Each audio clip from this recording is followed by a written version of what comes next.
Olá pessoal, sejam muito bem-vindos a mais um vídeo do Universidade da Química, dessa vez para mais um Filosoquímica, o quadro aqui no canal onde a gente aborda alguns assuntos que normalmente em sala de aula são passados por alto. E o tema do vídeo de hoje é qual é a posição ideal para o hidrogênio na tabela periódica. Desde que a gente é apresentado a tabela periódica, muito provavelmente lá no nono ano do ensino fundamental, ou como antigamente nós chamávamos, oitava série, a gente sabe que o hidrogênio não tem uma família própria. Ele possui características muito individuais a ponto de ser englobado em outro grupo de elementos químicos. Entretanto, mesmo sendo um elemento único, com qual grupo ele estaria mais familiarizado? É muito comum nós olharmos tabelas periódicas onde o hidrogênio é representado como estando na família dos metais alcalinos. É fato que a gente explica que ele não é um metal alcalino, mas normalmente ele é colocado naquela posição. Existem outras tabelas, são mais raras, onde o hidrogênio é representado como um halogênio. Então aqui nós podemos ver a forma clássica, o hidrogênio na família dos metais alcalinos, normalmente com uma cor diferente, para deixar claro que ele está ali, mas ele não faz parte dessa família. Em alguns casos mais raros, ele aparece aqui como sendo halogênio, mas de novo com uma coloração distinta, mostrando que ele é apenas parecido com o halogênio. Então, qual seria a melhor posição para o hidrogênio? Seria nessa ou nessa posição? Seria um metal alcalino, próximo aos metais alcalinos, ou próximo aos halogênios? O que me motivou então a fazer esse vídeo foi uma dúvida postada lá no meu Facebook pelo Vitor Souza. Ele me perguntou, professor, por que alguns livros, aliás, por que alguns autores colocam o hidrogênio como fazendo parte da família do carbono? Eu falei, olha, eu nunca vi isso, eu sempre o vejo ou na forma mais comum como metal alcalino ou às vezes como halogênio, em cima do carbono. Eu nunca vi. Não, porque meu professor comentou isso, ele inclusive passou um artigo para a gente ler. E o artigo era esse daqui, um artigo do Journal Chemical Education de 2003. Já tem aí 13 anos que ele foi escrito, mas com um tema bem oportuno, né? Qual seria o próprio lugar, né, a posição adequada para o hidrogênio na tabela periódica? Esse é um artigo muito bacana porque ele discute as possibilidades do hidrogênio ficar entre os metais alcalinos, ficar entre os halogênios ou, como nunca tinha ouvido antes, ficar no grupo do carbono. Eu já queria deixar meus agradecimentos ao Vitor, porque a dúvida dele fez com que eu aprendesse um determinado assunto que eu não conhecia, parasse para pensar nesse tipo de discussão, e dar meus parabéns ao professor dele que colocou esse assunto para ser discutido em sala de aula. E basicamente o vídeo vai ser uma discussão desse artigo, vai ser quase que um química em artigos, porém discutindo esse assunto que pode ser sim tratado em sala de aula. E o artigo começa, né, falando por que o hidrogênio às vezes é colocado no grupo dos metais alcalinos. O principal motivo para isso é a sua distribuição eletrônica, afinal o hidrogênio é um S1. Entretanto, se eu levar em conta apenas isso, o fato de ele ter um elétron na camada de valência, eu deveria colocar o hélio como fazendo parte dos metais alcalinos terrosos. Mas nenhuma tabela periódica vai colocar o hélio em cima dos metais alcalinos terrosos, pelo menos não é costume fazer isso. Porque o hélio tem 2 elétrons na camada de valência, os metais alcalinos terrosos têm 2 elétrons na camada de valência. Entretanto, a química do hélio é completamente distinta da química dos metais alcalinos terrosos. Eles têm uma química própria de um gás nobre, na verdade ele é até o mais nobre dos gases nobres. Então, simplesmente o fato do hidrogênio ter um elétron na camada de valência não justifica sua posição em cima dos metais alcalinos terrosos. O próprio artigo fala que isso não é química, isso é numerologia.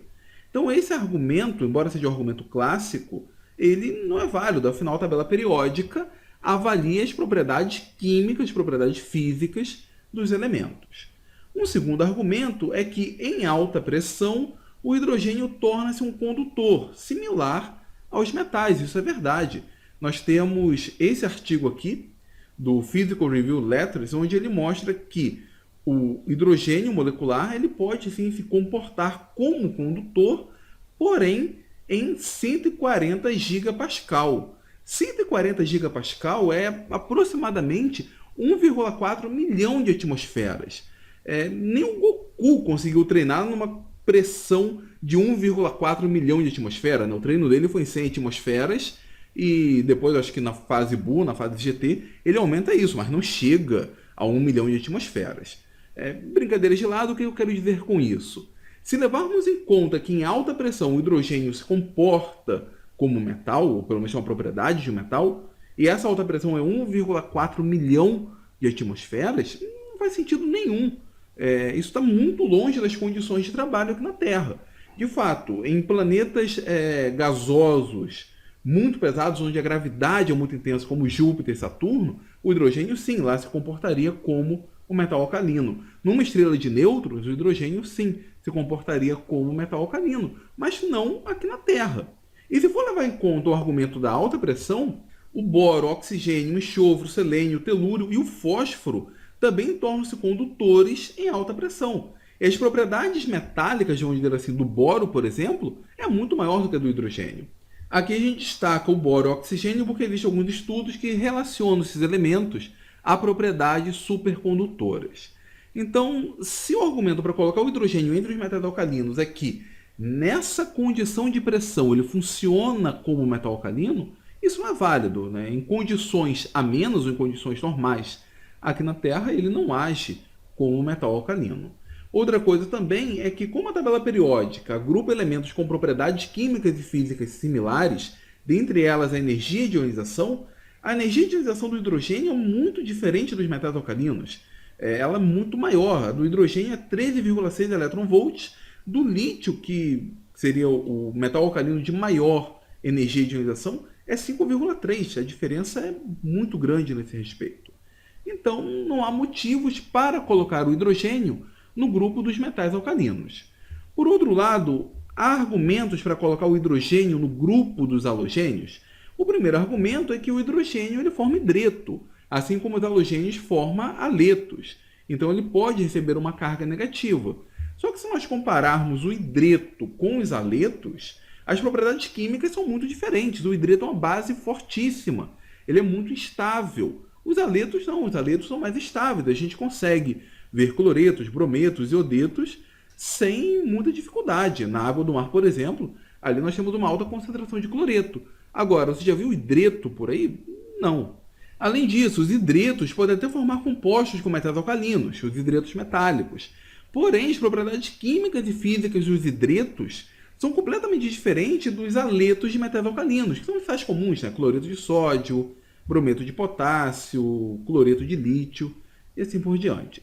Então, se os argumentos para colocar o hidrogênio entre os metais alcalinos são falhos, os argumentos para colocar o hidrogênio entre os halogênios são mais falhos ainda.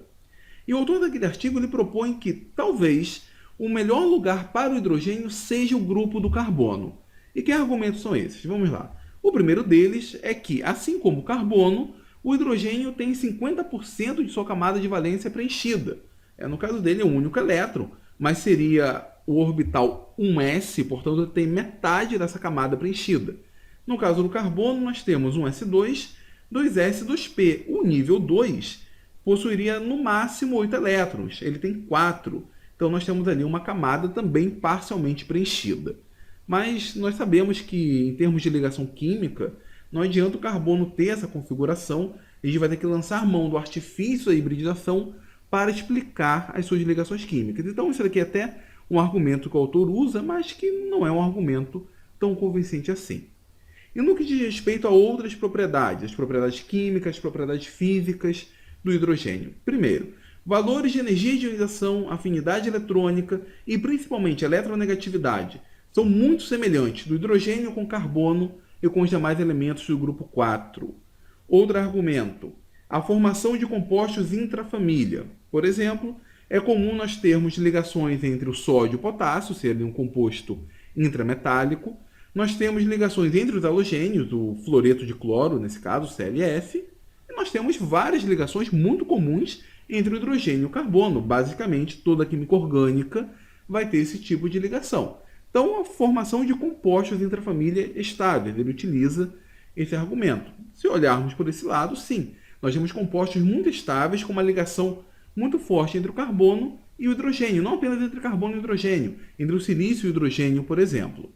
Outra coisa também, energias de ligação similares. Esse é um argumento legal. Vamos olhar aqui. A ligação lítio-lítio tem 110,21 kJ por mol. A ligação lítio-potássio é mais fraca, 80 kJ por mol, afinal o potássio é maior. Potássio mais fraca ainda, 54,63 kJ por mol. Então aqui nós temos, entre os metais alcalinos, a ligação variando ali entre 50 a 110 kJ por mol. Agora vamos olhar as ligações do hidrogênio com carbono.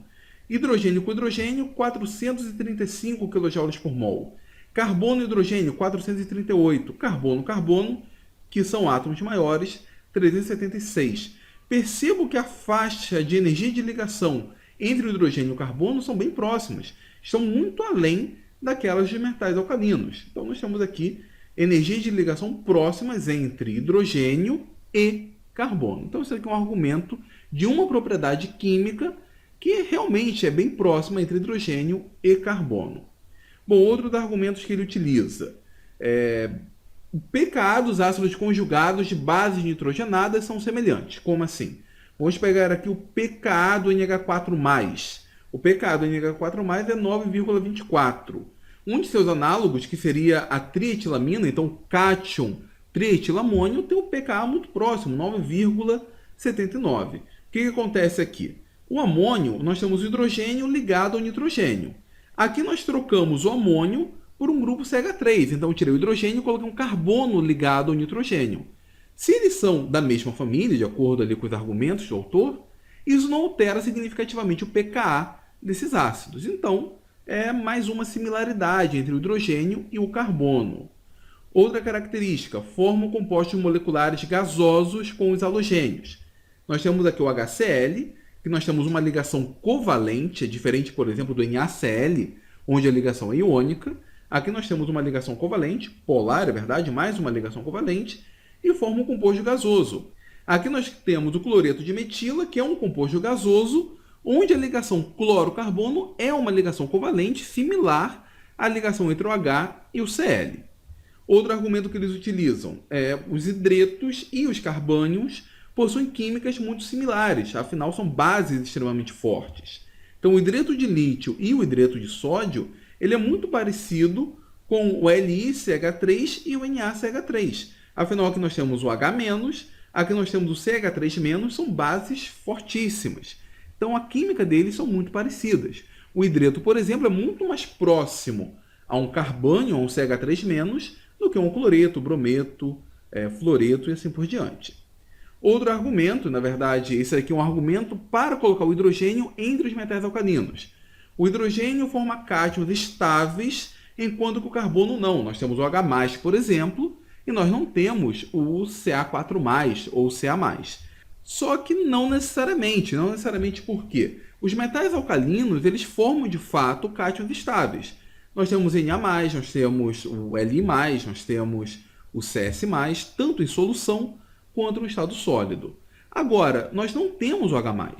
Nós até podemos representar o H+, mas essa é uma representação errada.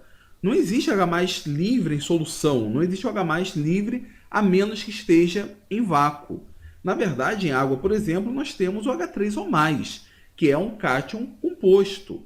E nós temos cátions de carbono relativamente estáveis, nós temos carbocátions, principalmente se for um carbocátion terciário, ou se for um carbocátion aromático, que é relativamente estável, dá até para a gente isolar alguns desses carbocátions. Então o hidrogênio não existe na forma de H+. Se ele estiver em sua forma catiônica, ele vai estar associado, assim como o carbono, que se estiver em sua forma catiônica, também estará associado. E ele mostra que nós temos vários artigos que comparam ali o estudo de similaridades entre o hidrogênio e o carbono. Isso aqui são duas referências que ele cita que mostra o estudo dessas similaridades. Então, esses são os argumentos dele, e ele propõe que talvez a gente possa encontrar uma tabela periódica dessa forma, onde o hidrogênio estaria acima do carbono. Ah, mas o hidrogênio tem propriedades químicas muito diferentes também do carbono e do silício. Sim.